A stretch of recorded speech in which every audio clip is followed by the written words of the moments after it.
Kia ora tātou, it's ljames from BusinessNZ Network. Welcome today. We're excited to have you here for our All Things Carbon webinar series that we're doing in collaboration with Toitu, ThinkStep, ANZ, ECOS and Data Consulting. We chose a number of topics that we think represent a lot of things carbon, hopefully all things carbon, so you feel relatively further informed following the series. It's great to have you all here with us. We've got time for Q&A following the session. I guess just really briefly to introduce BusinessNZ Network, we've identified sustainability as an area of opportunity to take our members on a journey in this space. And we're also going on our own journey ourselves in step or just a little bit ahead of that. So it's important for us to be sharing knowledge and helping upskill our members and wider community in the wider sustainability space. So before I introduce our speakers today, I just wanted to get a gauge of where you're at on your journey in terms of measurement of carbon emissions. Today's part of the series is focused on measure. So we've got a quick poll which I'll launch now. We're just wanting to know whether you currently measure your emissions, whether you measure solely Scope 1 emissions, Scope 1 and 2, Scope 1, 2 and 3, or none. Your answer may be, I have no idea what you even mean by that question, which is also fine, and hopefully you understand that better at the end of the session. So if you go ahead and let us know where you're at, that would be great.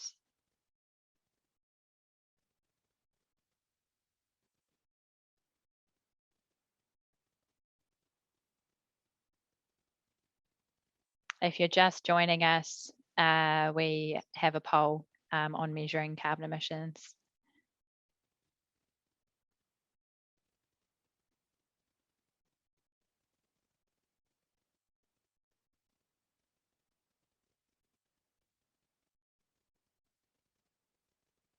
Just checking, we had a comment in the chat that someone couldn't hear me. Is there anyone else who wants to put their hand up in the raise hand function who can't hear me?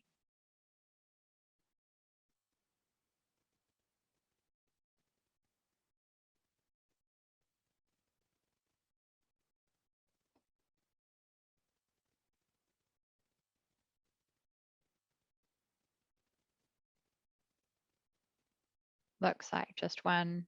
I think Lisa, it may be at your end. Sorry. We will be recording this and sharing it out afterwards. So we're happy to send you a copy.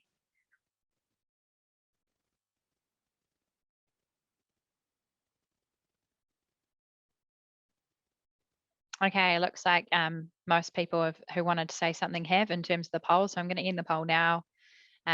There's quite a significant number who have said that they measure Scope 1, 2, and 3, but there's also quite a few people who don't measure their emissions at all. And that's both places and all things in between are fine to be in. So I will thank you for doing that. I have one more question for you, and then I'll pass you over to the speakers. So the next question is, hold on, just come into my polls. Is just how do you measure your emissions? So we're just wanting to know whether you do it yourselves, you use consultants, or via software or a tool. This just gives us a gauge of where you're at. Thank you for your patience with this. Welcome to people who are just arriving, just doing a second poll. Wait a moment longer on this one and then transition to the speakers.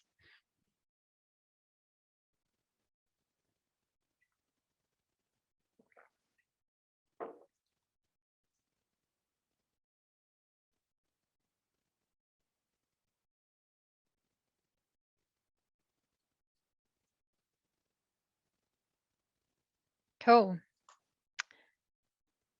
We will leave it at that. I think people have stopped responding, so thank you for that. A lot of people doing it themselves, and then a balance of consultants and tool. All right. So just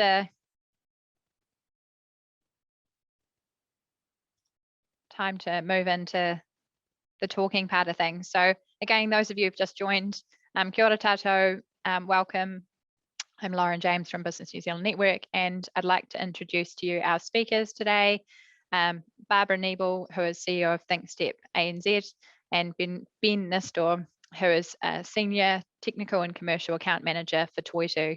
They're going to give you a little bit more of a background on who they are as they speak, but they're going to take us through the measure part of this 5-part All Things Carbon webinar series. So Barbara, take it away. Welcome, and great to have you here today. Thank you very much, Lauren, and welcome everyone. I'll just give you a little bit of background first about us. I can see in the list of people attending, I know some of you, for those of you who don't know us, we're a team of over 40 people across all of New Zealand and some of Australia, and we are joined with one mission, and that is to help others succeed sustainably.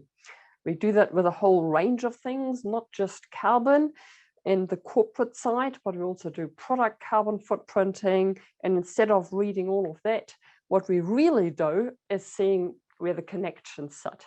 Because you start maybe with carbon that feeds into strategy, that feeds into defining your products, also having a look at circular economy. So it's really interacting, finding out where are those connections and bringing it together. That's enough about us. What we thought we'd start with are just some basic terms, because we often find greenhouse gas, carbon footprint, climate change, global warming. What do they all mean? So greenhouse gas effect really is just that. It's trapping warm air so that it stays warm. And the gases basically are our greenhouse. So the CO2 and other gases function like a blanket around the earth and function like a greenhouse. So that's a greenhouse gas effect, leading to global warming. You have a clear night and it's cold. You've got a night with clouds and it's warm. So that's really the greenhouse effect leading to global warming, which then leads to climate change. So they're really in an order happening rather than they are synonyms. We just thought we'll start with clearing up some of that carbon jargon, and I think Ben will have a few more terms to introduce as well. Just good to be clear what we're all talking about. Today is more about the actual carbon journey, getting you started from internal reporting right through to setting reduction targets. And different levels of compliance and rules and standards apply depending on where you are at. You could, if you're just starting for your internal reporting, that's a bit like cooking at home. You only have to follow your own principles and be true to yourself. Whether or not you use something organic or not, it's entirely up to you.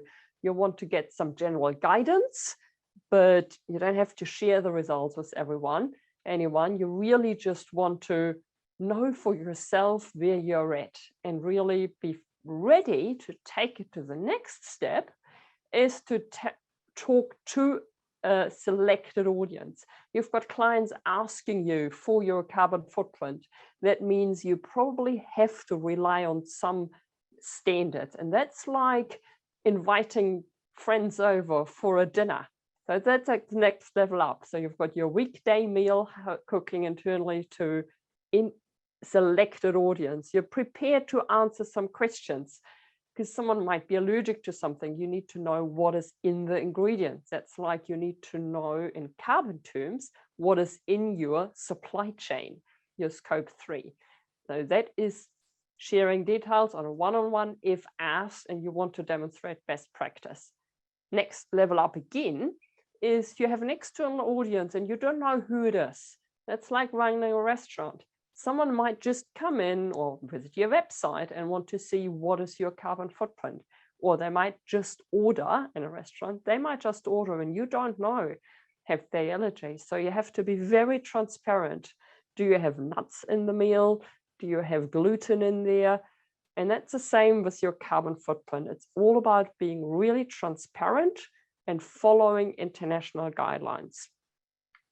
Next level up again is you want a star. You want to be recognized externally. And that is if you set a reduction target, like a science-based target. Someone externally will come in and check that you've actually done it properly. You could also compare that with carbon certification. That means someone else said, yep, they're doing it all correctly. And that is, you have a restaurant with a Michelin star, for example. So it's really about adding levels of scrutiny and levels of guidance and standards to your reporting, which will get you onto the star from cooking your own dinner right through to a Michelin star restaurant. And how to take the first steps right through to your Michelin star restaurant is what Ben will talk about now. Awesome. Thank you very much, Barbara. I'll just share my screen so that you can follow along. I'll tag team our way through this. Cool. So kia ora koutou, ko Benista Toku Ingoa. And I'm a Senior Technical Commercial Account Manager at Toitu in Whārekē. So with today, just hoping to give you an understanding about, first and foremost, how you can establish and understand what the scope and boundary of your reporting will be for your organization. Secondly, to give you appreciation of what some considerations might be as you think about selecting your base year, which is the point in time which you measure your progress against. Thirdly, how you can go about understanding the emission sources that you might want to measure and how important and critical it is to be collecting quality data. And finally, recognizing how you can increase your impact going forward. So a few of these bits Barbara will come back to touch on, but we'll get started now. So who are we here at Toitu in Whārekē? So we're a science-based organization with a solid track record of over 21 years helping to support organizations to prepare their greenhouse gas emissions reports, and to do this in a way that is rigorous and aligns with international best practice. And over the course of the time that we've been supporting organizations, we've helped over 600 clients measure over 200 million tonnes of carbon dioxide equivalent emissions and get them verified. So we are a subsidiary of Manaaki Whenua Landcare Research, which is our parent company, and as such, we are 100% owned by the New Zealand government.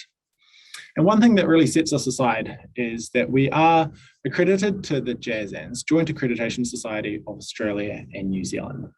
And they're the people who come and check our processes to give you the confidence to know that what we're supplying you with is the best and lines up with international best practice. And you can see a whole bunch of the organizations and providers that we work with. And we also partner really closely with Sustainable Business Network, Sustainable Business Council, and Climate Leaders Coalition. And that's why we're here. So just a little bit of carbon jargon for those of you who might be coming into this pretty fresh and not knowing where to start.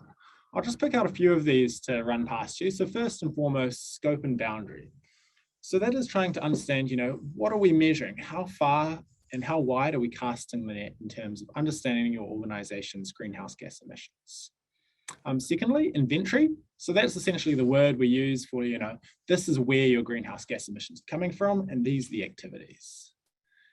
And thirdly, ISO. So this is the International Organization for Standardization. They produce a whole lot of standards, everything from health through to environmental. And the one that we look to in this context is ISO 14064 on greenhouse gas emissions reporting.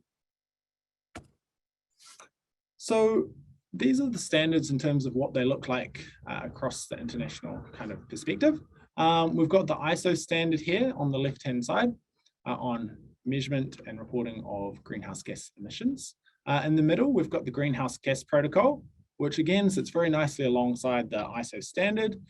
And in the New Zealand context, there is the Measuring Emissions Guide, which is published by the Ministry for the Environment and contains lots of those key elements from these two frameworks, the ISO standard and the greenhouse gas protocol, in addition to providing a whole bunch of excellent emissions factors for use to help you figure out what the emissions look like for the activities that you conduct in Aotearoa, New Zealand. So consistent with these frameworks, it's really important as you go about preparing your information to make sure that you adhere to these principles that the information that you're preparing is relevant, it's a complete representation of your business, it's consistently prepared to a standard, and that it's an accurate depiction of your organization's emissions. And lastly, and by no means least importantly, I'd probably consider it most important, is to be transparent. Being really, upfront in terms of this is what we've measured, this is what we've excluded, and this is how we've gone about doing this. So leading on from there, this is a really nice high-level summary that the Ministry for the Environment has produced, showing you what the journey can look like for an organisation like yourself in terms of measuring, reporting, and taking climate action. And first and foremost, I want to congratulate everyone here for coming and joining this webinar, because this is how you get started. It's how you start to know, where do I begin in terms of measuring our greenhouse gas emissions and getting more information, because that's at the crux of knowing, this is how I can best credibly start on our journey. And from there, you work your way up these steps, figuring out your boundaries, collecting some activity data, doing those calculations with the support of a consultant or software or something else, and then producing your greenhouse gas inventory and reports, and ideally getting that verified by a third party to give you confidence to know you've prepared it up to the standard, and then taking action to reduce your emissions. So we'll dive a bit deeper into this. So these are the recommended stages for developing a greenhouse gas inventory. So you can see there's a planning stage, and then we go into developing your greenhouse gas inventory, reporting that, and going through audit and verification. So Barbara's already touched a bit on the reporting, so I'm going to stick to the planning and developing for now, and then Barbara will pick up a bit more about the emission sources. But also, if you're interested, I do encourage you to come back next week for part 2 of the webinar series, where they'll talk more about going through audit and verification. So when it comes to planning, it's really important to get your organizational boundaries and reporting boundaries clearly defined. And this will help you understand what emission sources and sinks you're going to be putting into your greenhouse gas emissions inventory. And from there, as you think about the data that you're feeding in, making sure that you're collecting the best data that you can to make the most informed decisions around how you're best going to reduce your greenhouse gas emissions. So these are just some questions that you need to be thinking about as you get started. Why are you measuring emissions? Who are you measuring them for? What would they expect you to be measuring? What would they consider to be significant in their eyes or impressions of your business? And lastly, what exclusions are justified? And for many of these questions, as you get started, it might be a little bit hard to know, I don't know if it's this answer or this one. And this is where I guess the providers like ThinkStep or Toitū Environment come in. We help you on this journey to figure out some of those questions, and then also how you can go about quantifying and measuring your emissions, and or using our software tools to do that.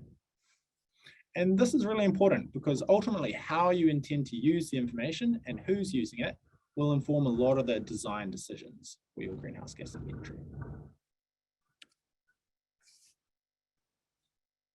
So then you need to start thinking about your organization's boundary.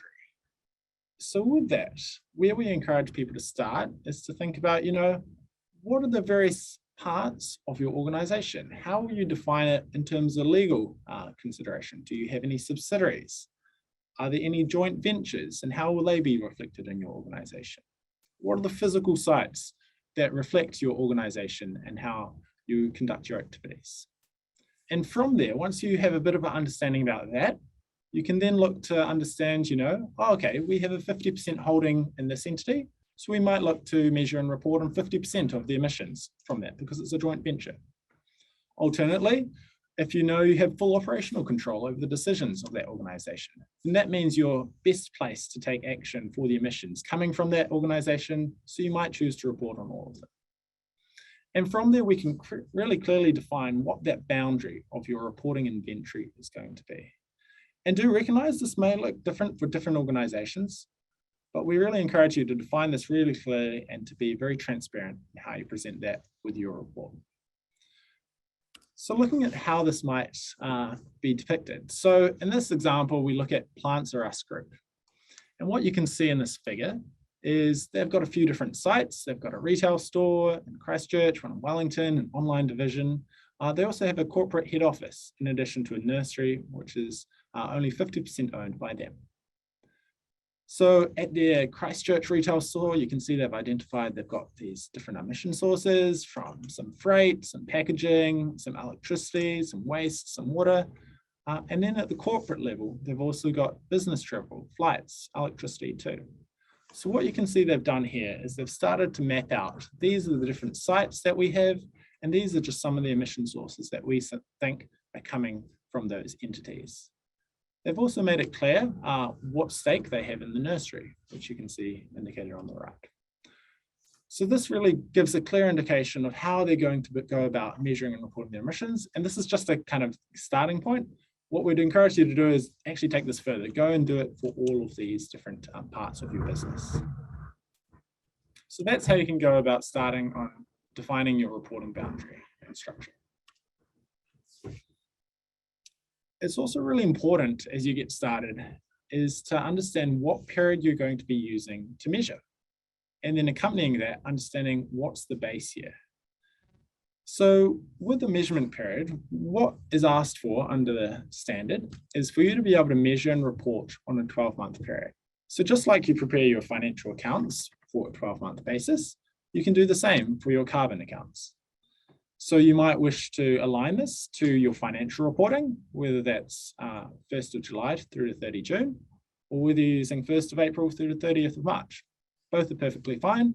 Alternatively, maybe calendar year is a better option because you think, actually, we're pretty busy at the end of the financial year. We want to do it at a time when we have a bit more time. You might wish to do that. But there's many reasons for why you might go one way or the other. But I encourage you to figure that out because that'll be the basis from which you then continue to report going forward.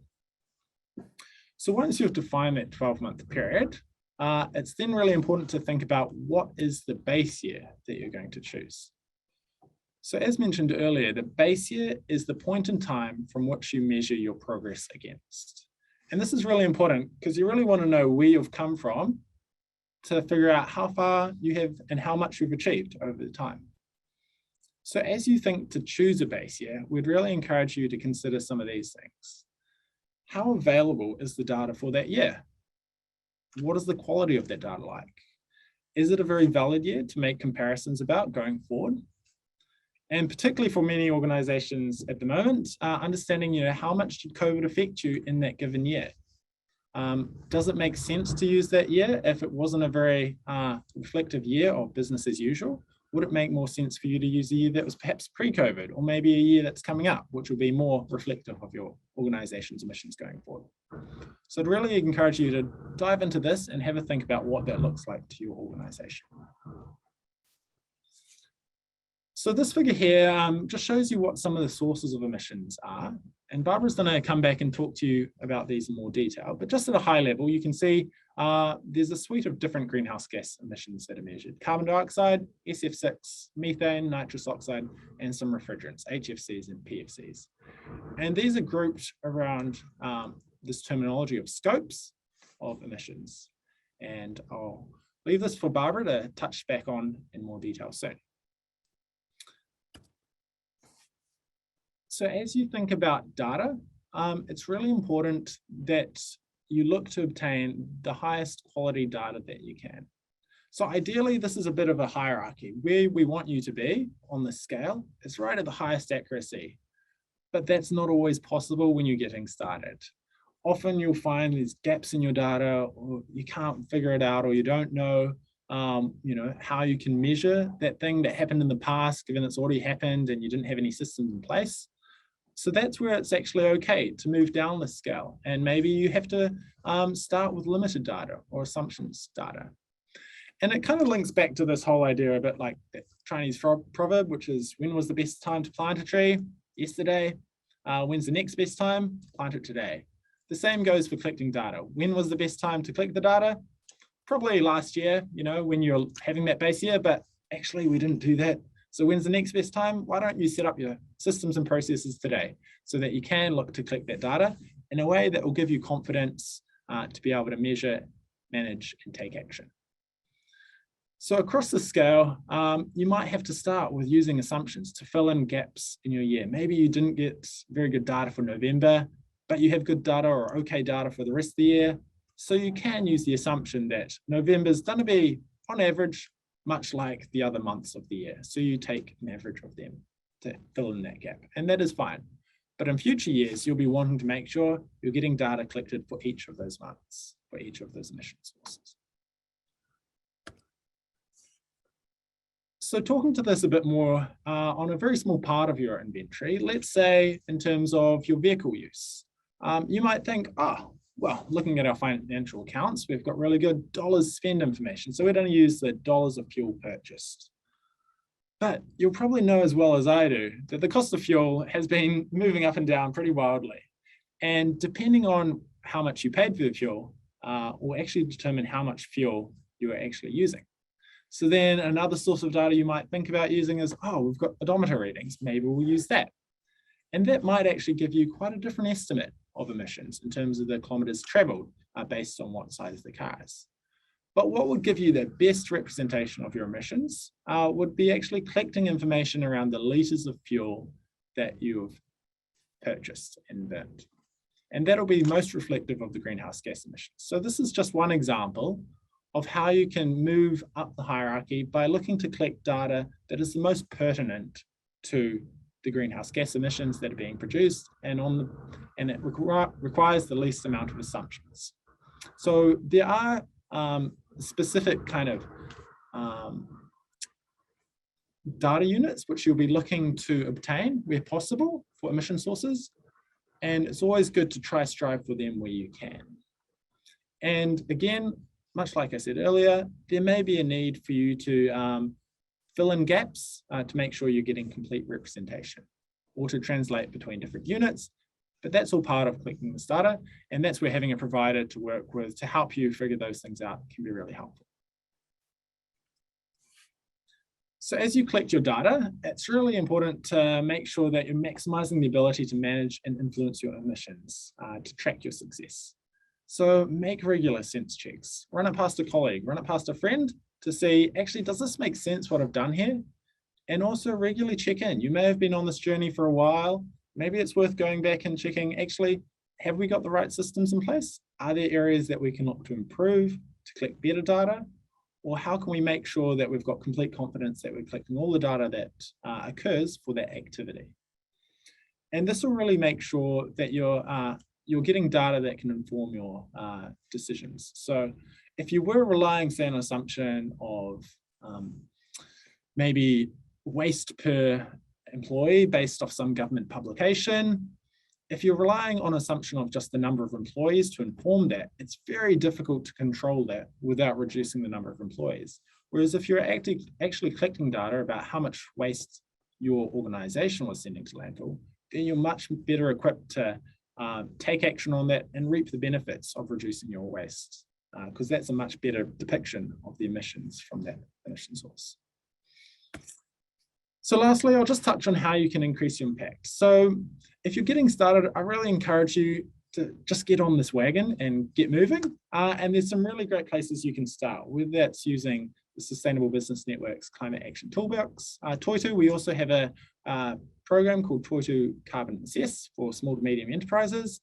And with these, they give you a really good introduction about how you can get started with measuring and reporting your greenhouse gas emissions. But as you get started, you'll also want to continue to work to develop a better inventory and increase more in your supply chain and your emissions for your organization. So with that, I'd really encourage you to think about how can you look to expand what you are measuring and reporting on, in addition to making sure that you're adhering to a standard. And for the people who work with Toitu, that standard is ISO 14064.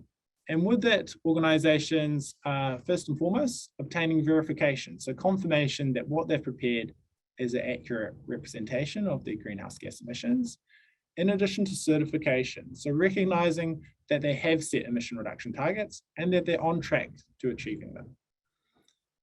If you do want to go that one step further and then look to offset your emissions, that's a great way of making sure that your organization can then stand behind a claim of being net carbon zero if you want, choosing quality offsets, and that'll be a focus of one of the later seminars in this web series. And lastly, if you did want to go even further than that, thinking about how you can be actively restoring and regenerating our environment to where we know it needs to be, looking for some sort of climate positive certification there too. So that's all from me. I'll now hand back to Barbara.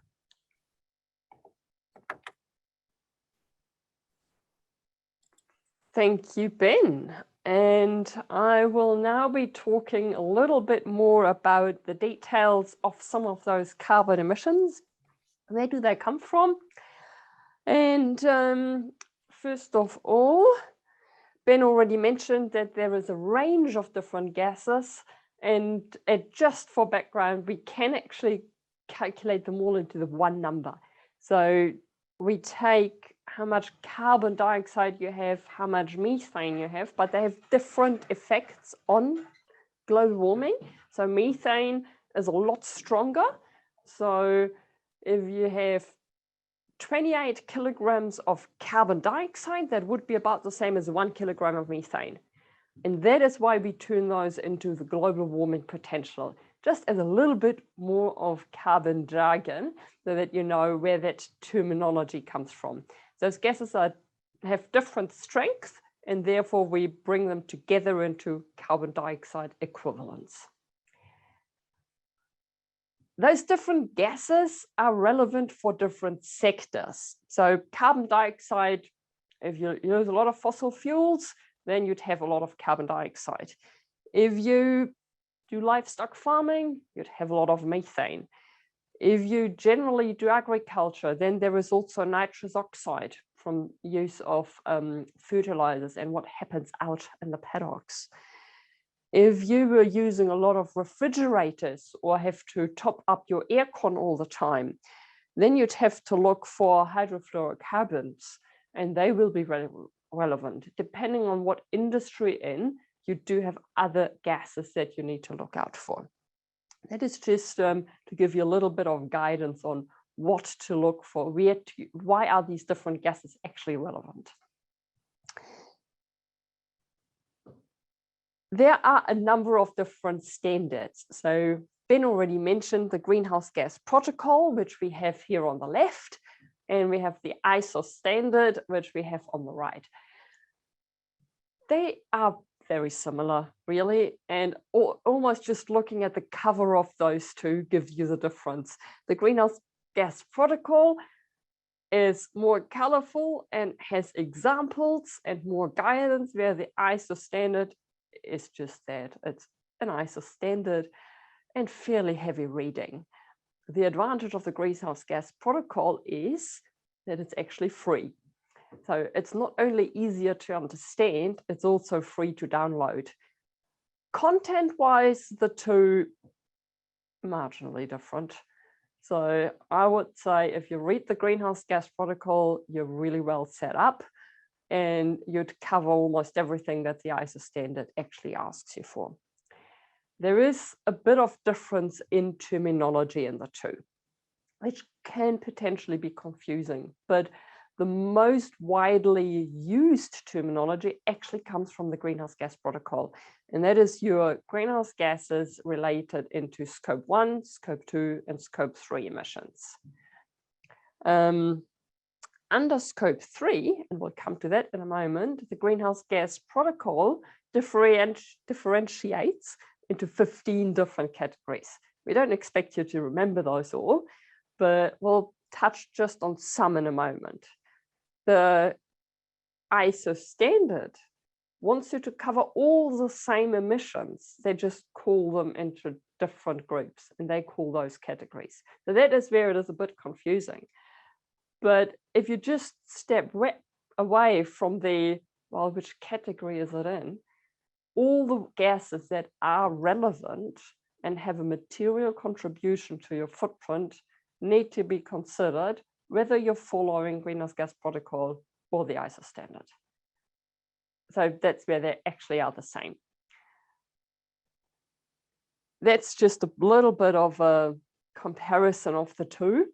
And for practical reasons, my recommendation is go Greenhouse Gas Protocol. I don't know, Ben, would you have a different thought or? Yeah, they both have merit.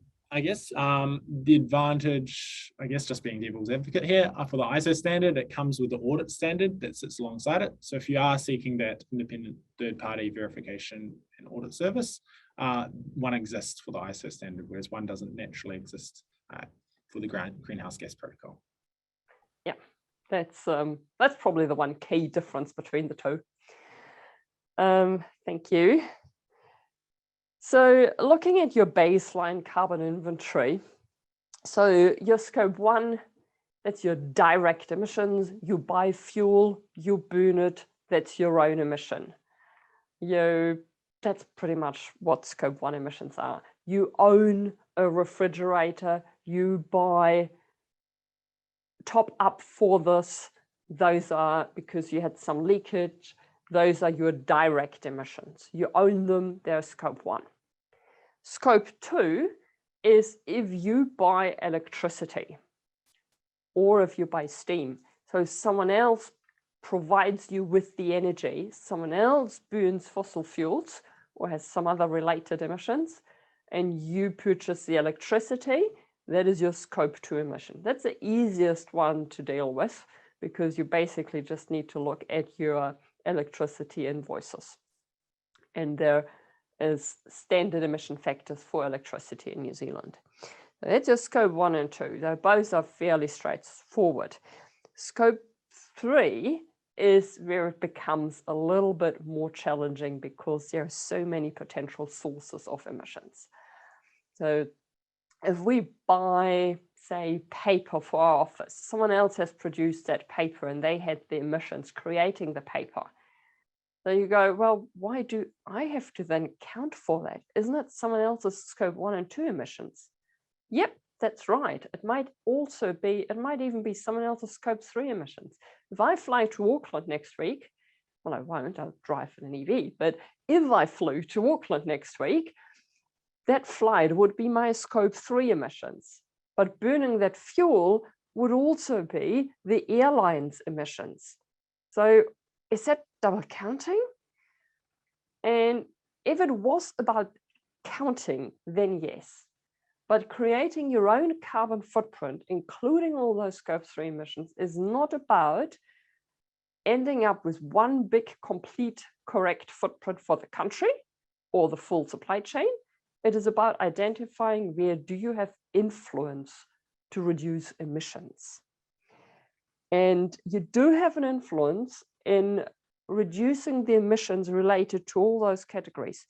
You could choose to purchase goods that have a lower carbon footprint. You can choose travel that has a lower carbon footprint.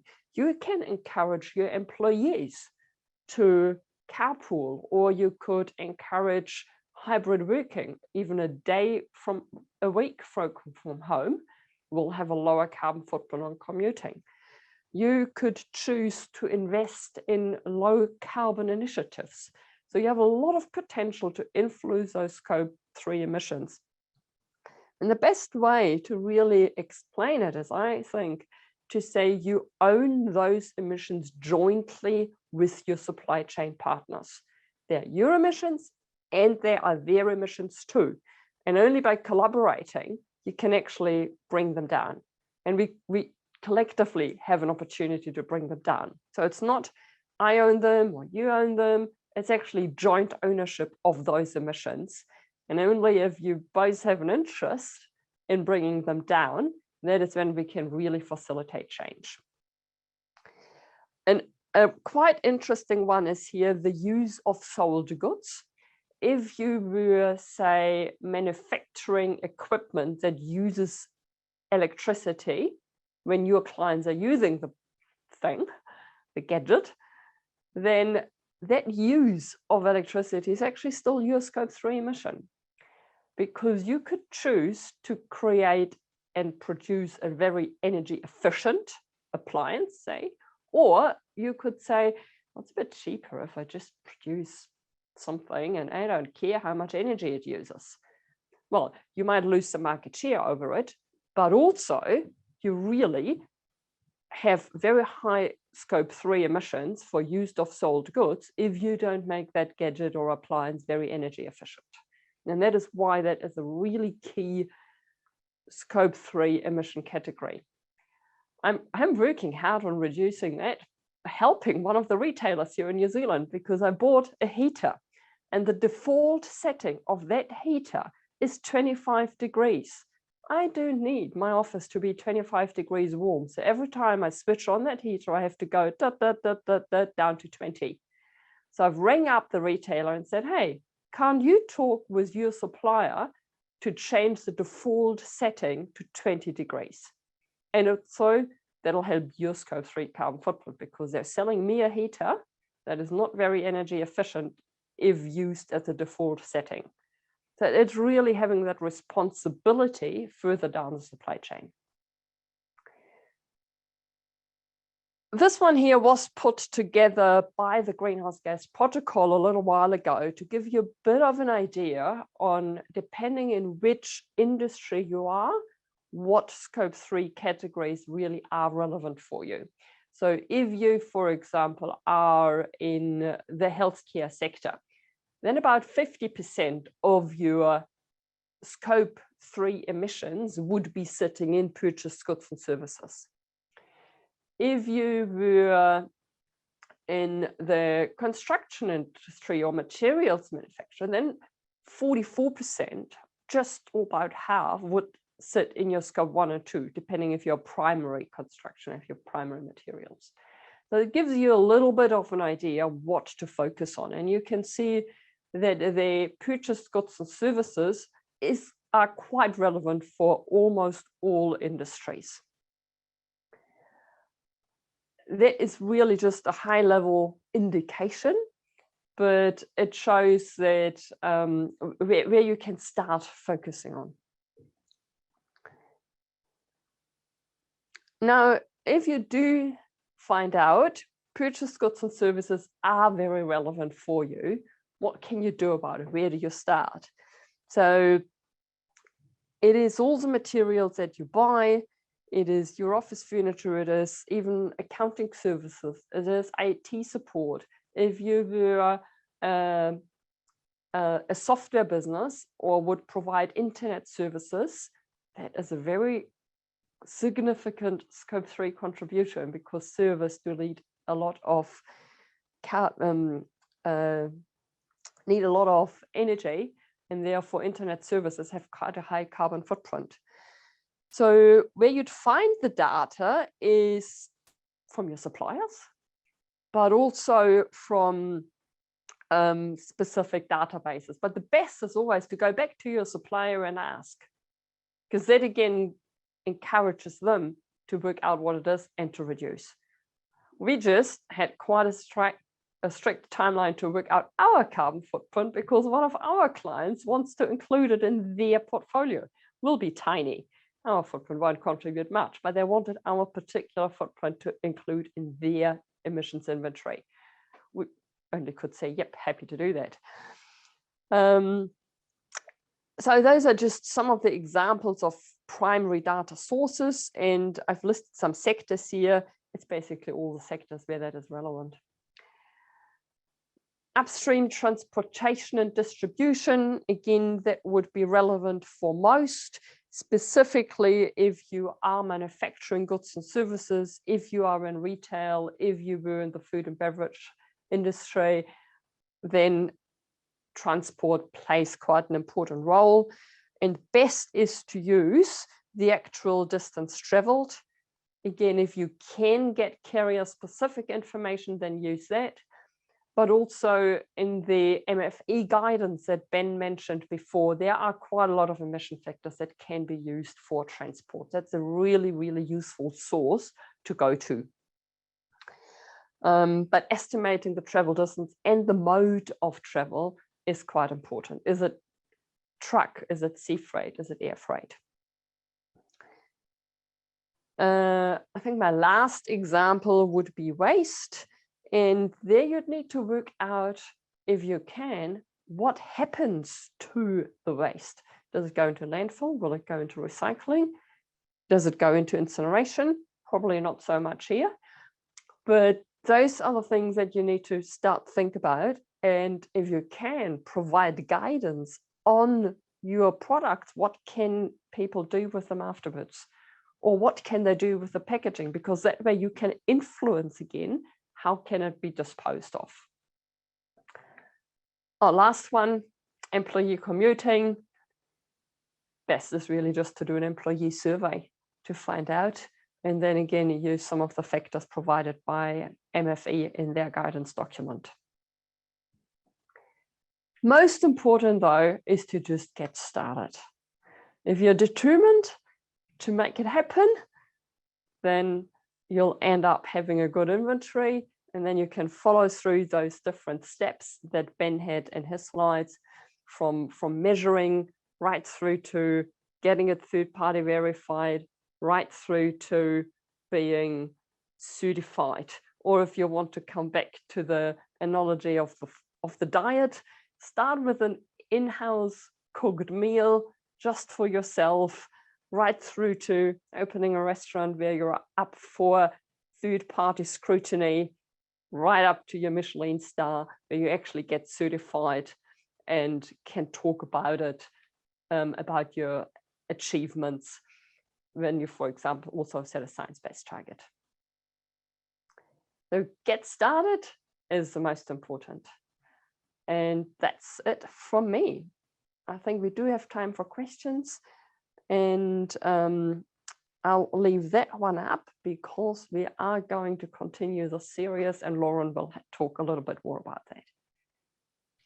Thanks very much, Barbara and Ben. Very informative, and hopefully, regardless of whether you've not started, you've started, or you're in the advanced kind of phases of carbon emissions and other emissions measurement, you've taken something out of the session today, and we really appreciate you both for taking your time out to share this with us.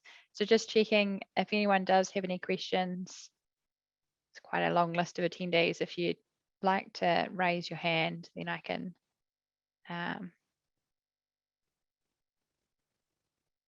take those questions. Has anyone got questions? Oh, there's one.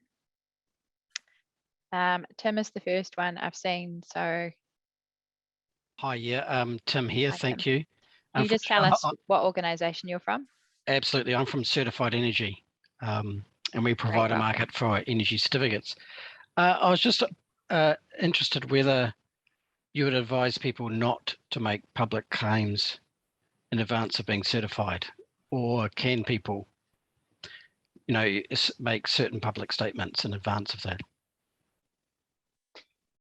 Who wants to go? Yeah, that's a great question there, Tim. So what we've found in our experience is that if you are wanting to make any statement or even publish publicly data, it's just really important to be transparent about if it has been independently verified or checked by anyone else, and just putting that caveat or those conditions around it when you do present the information. Because the last thing you want to do is to say, put information in your annual report, if the rest of the annual report's being checked by auditors, but those carbon numbers haven't, you don't want to give the impression that those numbers are actually third-party verified when they're not. So really important to just be really transparent about, what's the process that the organization has followed around the disclosure and preparation and publication of those numbers. Do you want to add anything there, Barbara? No, I think that covers it really well. Great, thank you. Thanks for asking that, Tim. Let's see who else. Anyone else got a question? Don't all rush.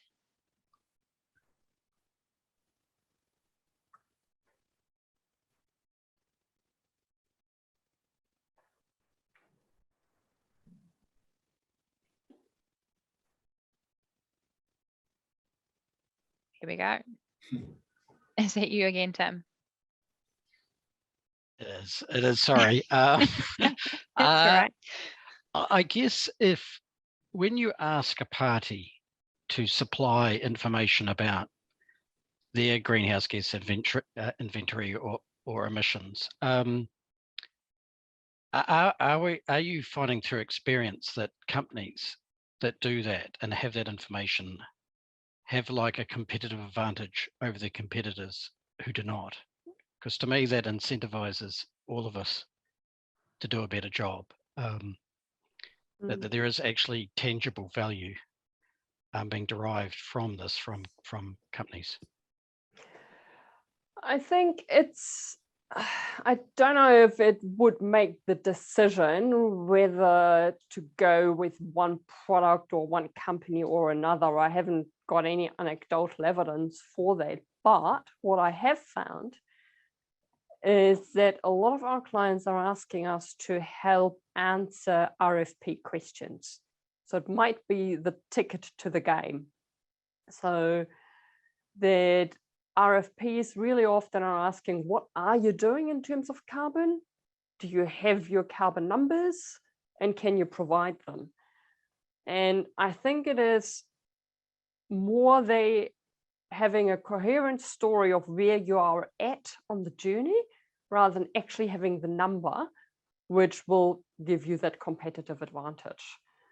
And a lot of the responsible procurement guidelines are, we won't ditch you if you don't have it, but we'll work with you to make it happen. And you need to have a plan to make it happen. And I think that is more the situation at the moment.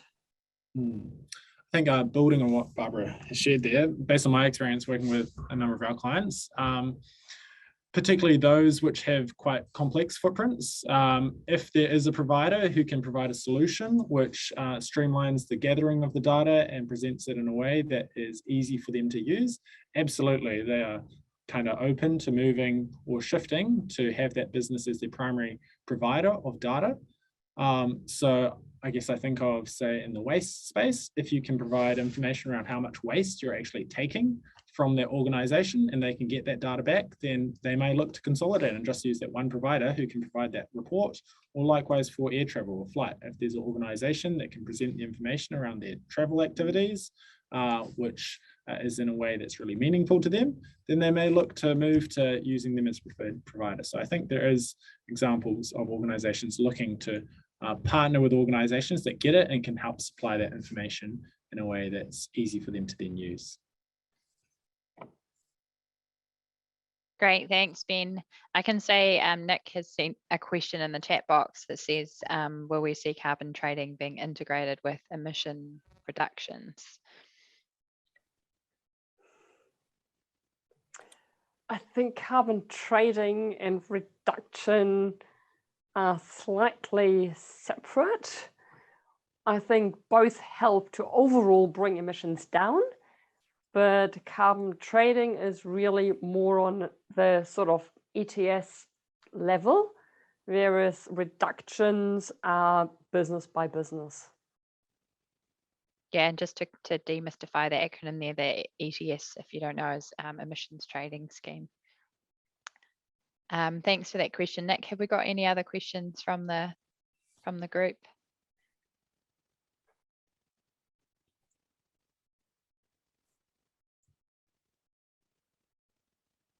No more, not even Tim. Tim's run out too. Maybe I can just throw out an example. If you are completely new to this, where can you start? I definitely encourage you to come along to these other webinars because they'll give you a really understanding about what the process could look like for yourself. And again, start thinking about your own business's activities. You know, what do you think make up a lot of emissions? Maybe you know you have to do a lot of business travel, or maybe you know you use a lot of electricity. So start to think about what data might I have which I can start to collect to actually measure and manage those aspects of your organization's emissions. And that's a great place just to get started. Start thinking about what are those big emitting activities that you think occur in your organization. Start to collect data with them, and then you can start to track your progress against them. And ultimately, you'll be wanting to try reduce that over time. And then as you get that data, you might want to expand into something else. And that's how you get started, is start with the things that are most material or most significant to your organization, collect some data, and then start doing those calculations, whether it's using the Climate Action Toolbox or some other software or platform, or working with a provider like us or ThinkStep. That'll all help you to move in the right direction. Yeah. Do you have anything else for getting started, Barbara? I think a good way to identify what those key ones are is very often, and it's not 100% correct rule, but carbon does follow the money. So if you find you spend a lot of money in one of those categories, that's a fairly good indication that you might actually have a high carbon result from that particular category as well. So if you have no idea where to start, have a think about where does most of your expenditure go and start collecting data there. That is why that purchase goods and services one quite often ends up being a very relevant scope 3 category.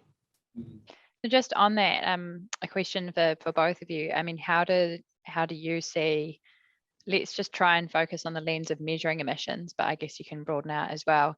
How does measuring emissions, I guess, save cost and also create value for organizations?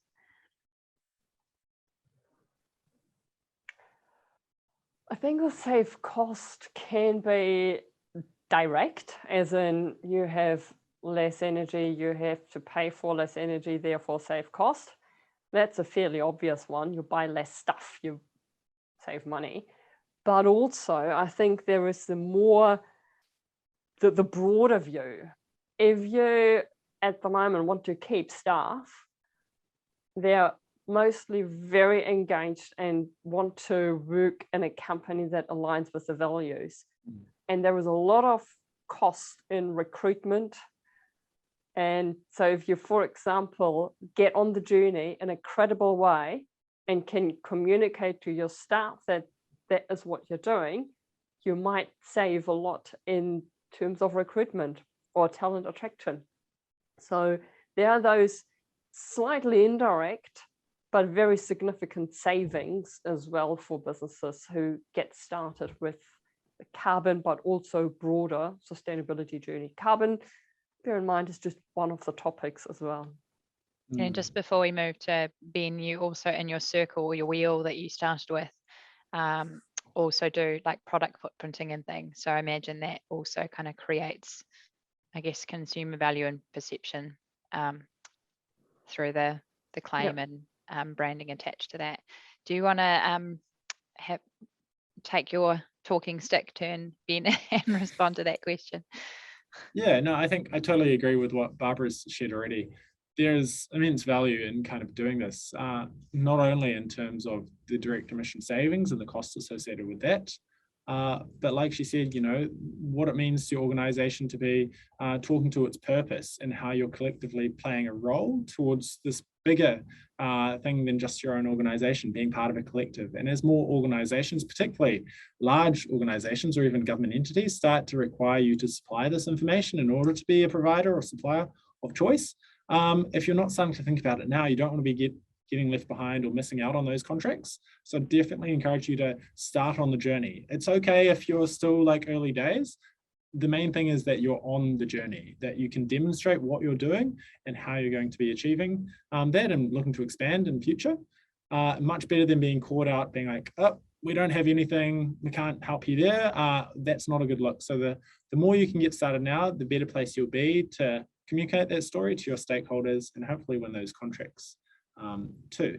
And over the course of time, you know, if more and more entities are doing this, that's how we actually mobilize collective action and create greater impacts. And I think if we look at the example of health and safety, you know, 30 years ago, it was pretty new. Everyone was like, how do we do this? And now it's pretty embedded in most organizations. It's, you know, it's what's expected. And I think we're going to see this in a much shorter time span for the greenhouse gas emissions reporting too. You know, it's going to be an expectation that organizations know their number about what their contribution is, and then they can talk about what they're doing to address that too. Great, thank you very much, Ben. I think we'll make that a wrap. Obviously, if you have further questions, my email's on the slide below. You're welcome to send them to me and I can field them through Barbara and Ben. As mentioned, this is a series covering kind of end to end of carbon measurement management and beyond. So the next one is on the 25th of July covering verification. And Subsequent ones feature carbon reduction, offsetting, and then climate positive and science-based targets initiative, and how to sort of that new frontier of the space. So as I mentioned, this is a collaboration as part of that collective action between Toitu, ECOS, ThinkStep, ANZ, and DETA, and you'll see a couple, sometimes one, sometimes more of each of these organisations represented throughout the series. So thanks again for your collaboration. Thanks to your time to educate, communicate, and help build, I guess, the capability of both knowledge and action in this space. And thank you everyone for taking the time to attend today, possibly eat your lunch and listen at the same time. And we look forward to seeing you at future sessions. If you want to know how to sign up, you'll hopefully be able to sign up in the same way as you found this one, but we'll send a follow-up communication out with the links to these events. There's also a connection on our website and via SBC as well. And yes, Tim, we are recording this session, and I believe that will be sent out as well. So thanks again, everyone. Have a great day. Ka kite.